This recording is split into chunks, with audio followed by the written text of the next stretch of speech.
జగిత్యాల జిల్లా కోరుట్లపట్నంలో పాత మున్సిపల్ దగ్గర గల చాకలి ఐలమ్మ విగ్రహానికి ఎమ్మెల్యే కల్వకుంట్ల సంజయ్ నివాళులర్పించారు. ఈ జయంతి సందర్భంగా ఆమె ధైర్యాన్ని, వీరత్వాన్ని, రైతు కూలీల కోసం చేసిన పోరాటాన్ని గుర్తు చేసుకున్నారు.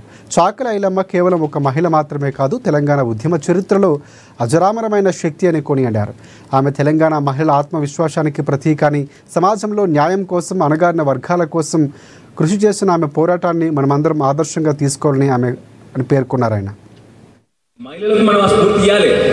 ఇప్పటికి కూడా మేమే మొగోళ్ళం, మేమే హీరోలం కాదు. ఆ రోజు చాకలి ఐలమ్మ కొట్లాడిన రోజు మొగోళ్ళందరూ ఇలా కూర్చున్నారు. మరి అర్థమైందా? చాకలి ఐలమ్మ కొట్లాడిన రోజు, తన ప్రాణానికి పలంగా పెట్టిన రోజు మొగోళ్ళందరూ ఇలా కూర్చున్నారు.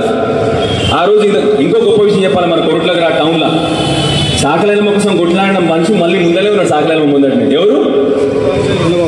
గట్టి చెప్పుండ్రే, బాబూజీ.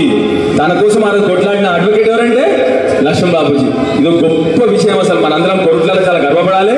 అదే చాకలి ఐలమ్మ ముందర మళ్ళీ బాబూజీ ఉన్నాడు. మనందరం కూడా దాన్ని స్ఫూర్తిగా తీసుకోవాలి. మహిళల్ని కూడా ముందరకు తీసుకురావాలి.